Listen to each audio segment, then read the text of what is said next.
Kapan ya jembatan ini selesai dibangun? Iya ya, ini kan jalan satu-satunya untuk ke sekolah kita. Betul, sewaktu-waktu sungainya meluap dan terjadi kebanjiran, gimana dong sekolah kita? Solusinya gimana sih? Menurut saya sih tergantung APBN kita. APBN? Apa sih APBN itu?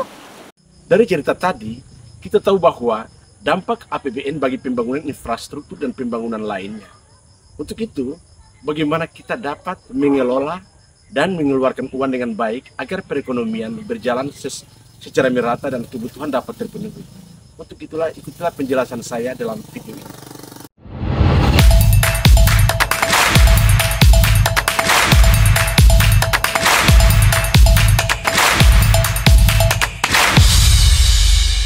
Assalamualaikum warahmatullahi wabarakatuh. Salam sejahtera untuk kita semua. Om Swastiastu. Dengan nama Buddha, salam kebajikan. Selamat pagi dan salam sejahtera untuk kita semua. Bersama saya Idham Tehuwayo, SMA Negeri 21 Maluku Tengah dari Provinsi Maluku. Nah, anak-anak sekalian, tujuan daripada pelajaran yang kita akan pelajari yaitu pertama, bagaimana kita mengetahui komponen-komponen utama APBN, diantaranya pendapatan, belanja, dan pembiayaan. Anak-anak sekalian, apa itu sebenarnya APBN? APBN adalah Rencana Keuangan Tahunan Pemerintah Indonesia yang disetujui oleh Dewan Perwakilan Rakyat atau DPR. APBN mencakup seluruh pendapatan negara yang berasal dari pajak, bea cukai, penerimaan negara bukan pajak atau PNBP, dan hibah serta seluruh pengeluaran negara untuk membiayai pembangunan pelayanan publik dan kegiatan pemerintah lainnya. Nah, komponen-komponen utama APBN adalah yang pertama, pendapatan negara, yang kedua, belanja negara, yang ketiga adalah pembiayaan negara. Anak-anak sekalian, kini kita bahas komponen pertama yaitu pendapatan negara. Pendapatan negara, sumber utama pendapatan negara berasal dari pajak, seperti pajak penghasilan, atau PPN, pajak pertambahan nilai, dan pajak barang mewah. Selain itu, pendapatan negara juga berasal dari bea cukai, kemudian penerimaan negara bukan pajak atau PNBP, seperti hasil pengelolaan sumber daya alam dan juga hibah. Semua merupakan pendapatan negara. Yang kedua adalah belanja negara.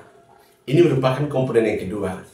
Komponen belanja negara adalah dana yang digunakan untuk membiayai berbagai kegiatan pemerintahan seperti pembangunan, infrastruktur, pendidikan, kesehatan dan pertahanan, dan subsidi. Itu merupakan belanja negara. Belanja negara diantaranya satu, belanja pemerintah pusat, di mana mendukung percepatan transformasi ekonomi, penguatan kualitas belanja atau spending border, mendorong subsidi tepat sasaran, mendorong pertumbuhan ekonomi, pemerataan pembangunan dan pencapaian lapangan kerja. Yang kedua, transfer ke daerah. Pada tahun 2024 diarahkan untuk mendukung transformasi ekonomi yang inklusif dan berkelanjutan dengan nilai sebesar 857,6 triliun rupiah. Yang ketiga, anggaran subsidi.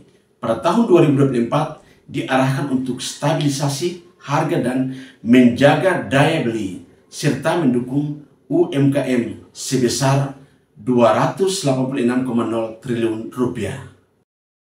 Yang ketiga adalah pembiayaan. Ketika pendapatan negara tidak mencukupi untuk membiayai belanja, pemerintah dapat melakukan pembiayaan seperti penerbitan utang atau penggunaan sisa lebih pembiayaan anggaran yang kita kenal dengan silva tahun sebelumnya. Pembiayaan antara lain, satu, pembiayaan anggaran, pembiayaan utang, dan pembiayaan investasi. Bila dampak dari APBN kita, dengan adanya dampak dari APBN ini, kita dapat menikmati jembatan ini untuk menuju ke sekolah kita. Iya ya, apalagi ini kan akses jalan satu-satunya untuk ke sekolah. Dengan adanya infrastruktur yang memadai, akses kita terhadap layanan pendidikan serta kesehatan akan lebih mudah. Serta dukungan dari program-program bantuan sosial, produktivitas masyarakat bisa meningkat. Nah, dari cuplikan video tadi, saya dapat menyimpulkan bahwa APBN adalah jantung dari pembangunan ekonomi suatu negara. Kebijakan fiskal yang baik melalui APBN dapat mendorong pertumbuhan ekonomi, mengurangi ketimpangan, dan meningkatkan kesejahteraan masyarakat. APBN adalah alat utama pemerintah untuk mengalokasikan sumber daya negara. Melalui APBN, pemerintah dapat menentukan prioritas pembangunan seperti infrastruktur, pendidikan, kesehatan, dan sektor-sektor produktif lainnya. APBN dapat menjadi stimulus ekonomi yang kuat terutama saat terjadi krisis atau perlambatan ekonomi. Dengan meningkatkan belanja pemerintah, APBN dapat mendorong permintaan agregat dan menciptakan lapangan kerja baru. Demikianlah video pembelajaran ini, semoga bermanfaat bagi Anda. Generasi muda peduli uang kita. Cinta, bangga, paham, rupiah.